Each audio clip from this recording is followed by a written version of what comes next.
Hi, welcome to Richard Kabili YouTube channel, and for today's tutorial, I will be teaching you on how to turn on and off attention-aware features on iPhone X. But first, can you subscribe to this channel and don't forget to hit the subscribe button and the bell to notify you for the new updates. And let's start! Using your iPhone X from your home screen, first go to Settings.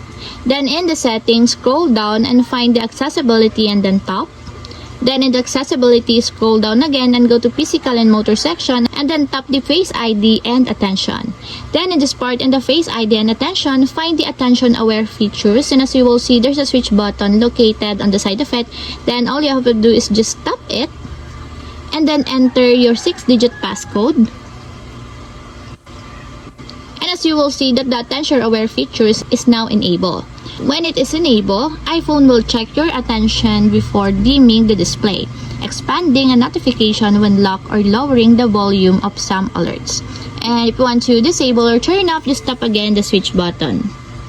And then enter again your 6-digit passcode.